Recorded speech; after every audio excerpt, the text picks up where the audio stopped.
एक शाम को एक 3 वर्ष की आयु का बच्चा उसके पिता के साथ घूमने निकला। उनके साथ एक वृद्ध व्यक्ति भी थे। बातचीत करते करते वह गांव के बाहर तक निकल गए। एक खेत की मोड़ पर से होते हुए वह दोनों व्यक्ति आगे बढ़ते गए। साथ चल रहे बालक की पदचाप सुनाई न देने के कारण उसके पिता ने पीछे मुड़कर देखा। उन्होंने देखा कि बच्चा खेत में बैठकर पौधा रोप रहा है। उन्हें आश्चर्य हुआ। उन्होंने उससे पूछा कि बेटा तुम क्या कर रहे हो? तो बच्चे ने उत्तर दिया, देखिए पिताजी, मैं खेत में सभी तरफ बंदूकें उपजा रहा हूँ।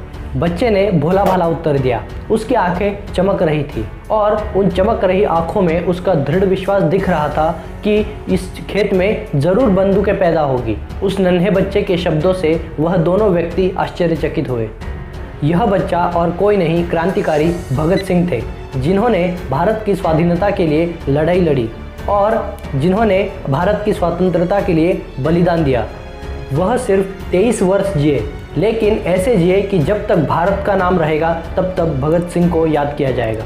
तो आइए ऐसे वीर महापुरुष क्रांतिकारी भगत सिंह के बारे में आज हम सुनते हैं। तो चलिए शुरू करते हैं।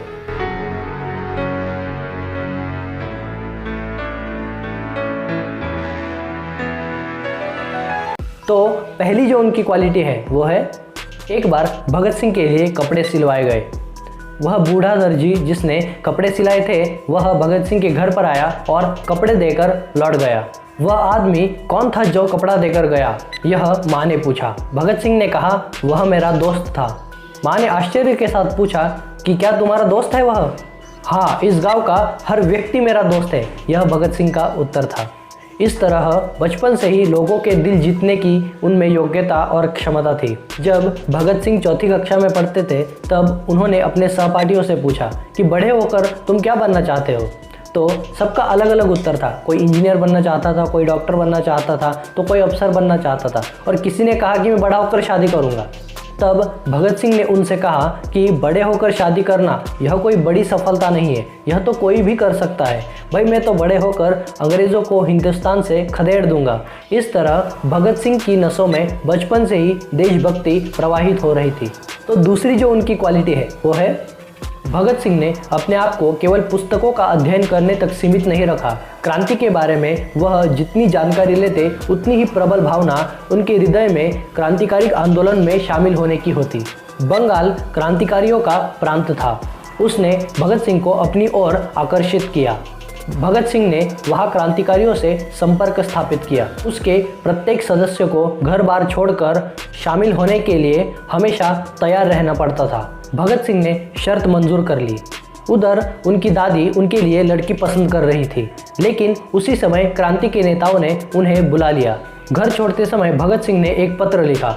उसमें उन्होंने लिखा था कि मेरे जीवन का उद्देश्य भारत की स्वतंत्रता के लिए लड़ना है। मुझे संसारिक सुख की कोई चाह नहीं। मेरे यज्ञोपवीत के समय मेरे चाचा जी ने मुझसे एक पवित्र वचन लिया था। मैंने देश के खातिर बलिदान होने की प्रतिज्ञा की है। तदनुसार मैं अपनी खुद की खुशियों का त्याग कर रहा हूँ और देश के लिए घर छोड़कर बाहर जा रहा हूँ। ऐसे इतनी कम उम्र में जो उन्होंने प्रतिज्ञा ली थी वह उनके बलिदान समय तक उनके साथ थी। उनकी जो तीसरी क्वालिटी है वो है, असेंबली में बम फोड़ने के बाद उन्हें गिरफ्तार कर दिया गया। उन पर मुकदमा चला और यह निश्चित हुआ कि 24 मार्च 1931 को उन्हें फांसी दी जाएगी, लेकिन यह तय होने के बाद भी 23 मार्च को उन्हें फांसी दी गई। वह तीनों क्रांतिकारी निर्भय थे। वह प्रसन्नचित्त बने रहे। फांसी पर पहले कौन जाएगा इस बात को लेकर उन्होंने स्पर्धा की। तीनों एक साथ ही फांसी के तख्ते पर जा पहुँचे। फांसी के रस्से को चूमकर उन्होंने फंदा स्वयं अपने गले में डाल लिया। भारत माता की जय पुकारते हुए वह देश के लिए बलिदान हो गए। और इस तरह स्वाधीनता संग्राम में उन 3 वीर सेनानियों की जीवन लीला का अंत हुआ। स्वतंत्रता के संग्राम में वीरता पूर्वक लड़कर बलिदान होने वाले इन तीनों वीरों को, तीनों क्रांतिकारियों को देश भर में श्रद्धांजलि दी गई।